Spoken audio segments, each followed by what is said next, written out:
In this tutorial, I wanted to go over the preferences section. FlashCards has over 16 different preferences for you to customize exactly how it looks, feels, and functions.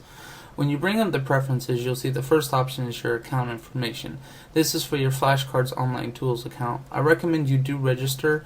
That way you can upload your FlashCards, back up your progress. Should you lose or drop kick your phone from getting angry, or you drop it in the parking lot, it gets stolen, you can get a new device. If you log into the same Palm profile, you can re-download FlashCards without having to pay, and if your information is stored in the online tools, you can simply re-download it very quickly and easily. But if you need information about the preferences, you can always tap on this. There's a lot of information here, and I've gone through a great detail in each and every one of them to explain what it's about. But here you have the global settings. The show tips is for the tips up here at the top that display throughout the app. If you don't want them anymore, you can turn them off very quickly. You can also change the media player. We do support several different options for the MP3 player, tapping it on the opening page and it loads up the application that you want. You can actually disable it so that if you tap it, it won't bring it up. You can choose Slacker Radio, GrooveShark, Pandora, Radio Time, AccuRadio, Music Player Remix, and the Palm Music Player. More media players will be supported as they get added to webOS. For the flashcard management, one of the default settings is to save information when you backswipe from it. In flashcards, you might edit something but not want to save the information, and the save button is always going to be there. But if you actually do want to save it when you backswipe, you can just turn this option to yes, and it will save it when you backswipe.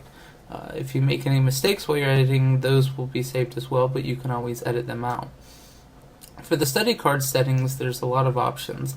A lot of people don't like the card or the lines on a page graphic that is displayed on the question side by default, so I've added the option for you to show or hide that. If you don't like it, you just turn it off and the cards will be a singular color throughout.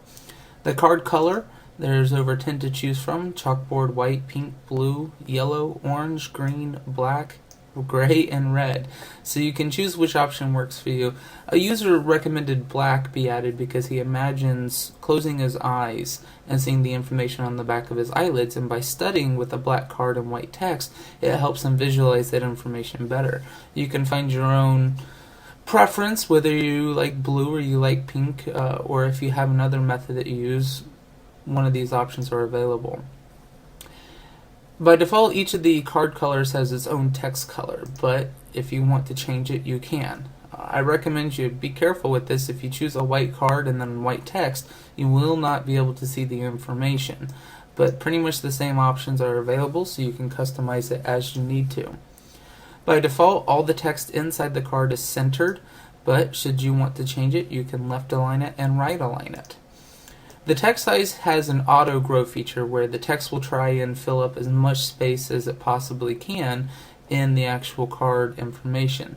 And this is called auto grow. If you don't like this option and you want it all at the same size, you can change it anywhere from 12 pixels up to 30 pixels in size. So you can play with that as you like. When you use the random feature in study mode, it tries to pick a card that you have not seen before. And if you have seen it, then it tries to pick a card that you have seen the fewest number of times. And this is called the smart random method. If you don't like this and you just want a true random card at any time you hit random, you just choose true random. There are several notices. They've actually been revamped with 2.1.0, so they're not as obtrusive as they were before. But when you mark a card as learned, there's a notice, and you can turn this on and off. When you bookmark it, there's a notice. The study type, when you enter into the study method, the big yellow box that then shrinks into the small text, you can turn that off. There's also a little notice after you get the read and write where auto advances to the next card or a random card. You can turn that off as well. This section right here will let you customize all of the animations and options. When you flip to the answer side, it shows the right and wrong options. If you don't want this, you can turn it off. When you tap on the right or wrong options, and that's what after RW stands for, after right or wrong, you can set it to show the next card, you can set it to show a random card, or you can have it do no action at all. Some people don't like the auto advancing, so you can turn that off. For those sets that have multiple choice, when you tap on the card, the multiple choice options then come up. If you want to study a set without multiple choice, you can just turn this off. The hint delay by default is 5 seconds. Once the card is shown, you can change it to no delay all the way up to 10 seconds. The box movement works with the Leitner boxes. When you get an option wrong, it resets to box 1 even if it's in box 5. With this option, you can change it so that it'll just move down a box instead of resetting to box 1. This is just a preference if you want to. I recommend you leave it to reset to box 1. The idea behind it is if you get it wrong, then you have to see it at least 4 more times before it'll be back in box 5 and that you're not studying it very often. It just ensures that you retain the information.